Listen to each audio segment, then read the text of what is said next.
Now as I conclude with you guys, I want to give you, at the end I'll give you some practical things, but today inshallah at least, I want to give you some observations, the things that you have to look out for. The thing we want out of Ramadan, for the goal of fasting is taqwa. The goal of fasting is taqwa. The goal of Ramadan is three things: to complete the 30-day training, to declare the greatness of Allah, and to be grateful. لِتُكَبِّرُوا اللَّهَ عَلَى مَا هَدَاكُمْ, right? لِتُكْمِلُوا الْعِدَّةَ لِتُكَبِّرُوا اللَّهَ عَلَى مَا هَدَاكُمْ وَلَعَلَّكُمْ تَشْكُرُونَ. Three goals of Ramadan itself. But now I want to tell you what the real threat to your taqwa is in countries like the one you live in. Like Qatar, like Dubai, like the Khalij, like much of the Arab world, much of the Muslim world. The big danger to you and to your children is materialism. That is the big danger. Your children and you are becoming obsessed with the car, with the brand name clothes, with the brand name phone, with the gadgets, with the new movie, with the new song download. This is with the hanging out at the mall, with Facebook, and how many likes you got on your comment. You're getting obsessed with these things. Your entire life only means these things, nothing else. And this is a tragedy, because the youth of this ummah are so powerful. Wallahi, they are so powerful. When the young people of this ummah internalize the Quran, they can change the world. Really, the world will be a beautiful place if the young people of this ummah wake up. But the young people of this ummah are being put to sleep by the iPhone 5, by the Samsung Galaxy Touch, by the iPad, by Facebook. And those things can be used for a lot of good. They can be used for a lot of good. But man, those things are poison too, man. They're poison too. The sword is good if you point it at the enemy, but it's pretty bad if you point it at yourself. That's what it is. These tools, they are a force of good. They can be. I am on Facebook, you know how much? Never. My picture's on Facebook. Some things I say are on Facebook. I am actually almost never on Facebook. Never. I'll tweet things once in a while. I'll send a tweet message. I never check what responses there are. People say, brother, you never respond to your Twitter. I say, I'm leaving a sunnah. Don't worry, but say something good that will benefit somebody else, right? And then don't get caught up in online conversations. You have more important conversations. How you have time for all those conversations, man? How you have time to read all the comments under a YouTube video? Where did you find the time?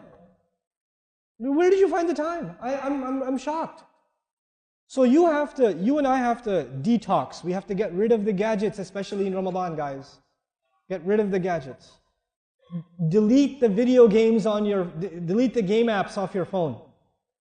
Delete them for Ramadan. You say, yeah, at least I can re-download them later. I don't care. But at least in Ramadan. Sisters too. Sister, get off of Facebook right now. I see you. I don't see you, but you just got off of Facebook and the joke is on you. But anyway, get off of your devices. You have to do this. Materialism is killing us. And I tell you the real anecdote, the real solution to materialism is understanding the Book of Allah. Personally understanding the Book of Allah. The more you start understanding the Book of Allah for yourself, you will no longer be interested in materialism. It will not fulfill you. It will leave you empty. This will start giving you joy that you never felt before. You get to talk to Allah, man. You get to talk to Allah when you recite Quran. What more can you ask for? So this is some practical or some advice I want to give you, or the warning I want to give you guys in particular. And of course, materialism is hitting everywhere. But I notice like the malls and like the glitz, and everybody's like, the youth are like flocking towards these things. I don't get angry at them. I just feel like we haven't given them Quran. We haven't given them something to be excited about. It's our fault, Now the last piece, especially for the parents that are in the audience. Here's how you can make good use of your Ramadan. Everyone here should have some goals in Ramadan. Here's my recommendation.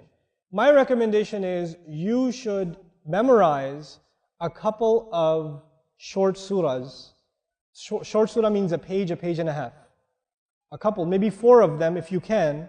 Between 2 and 4 of them in the month of Ramadan. And you should not do it alone. You should do it with your family. You do it, your children do it, the husband does it, the wife does it. First one to do it gets 200 riyals. Now the father will do it very quickly. Okay, so, but do it. Memorize Quran as a family. Memorize Quran as a family. Make it a family project. We're all going to memorize this surah. It's a beautiful thing when a family gets together to get closer to Allah's book. My recommendation is the musabbihat.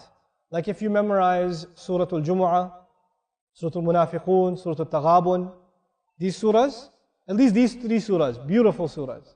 And they really help your iman. The next thing you want to do, this is again in Ramadan, my recommendation is to actually listen to durus of those same surahs that you've memorized. Listen to lectures and explanations of the same surahs that you memorized.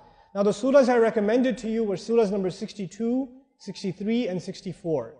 Those are the numbers of the surahs. I picked those surahs on purpose because those 3 surahs are about a Muslim ummah that is losing its iman. And Allah is fixing their iman again.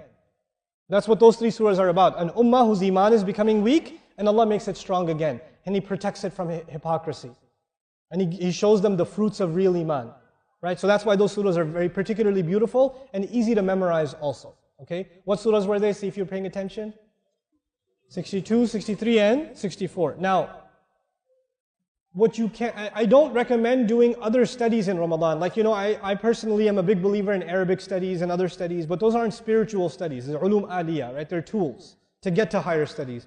You can put the academic studies aside in Ramadan. The only thing you should study in Ramadan is what gets you closer to Allah directly, immediately. So if you're an Arabic student, don't do Arabic studies in Ramadan, do Quran studies in Ramadan. Do tafsir studies in Ramadan. Don't do Arabic studies in Ramadan, okay? Or if you're a tajweed student, don't study tajweed in Ramadan, memorize more Quran. You understand?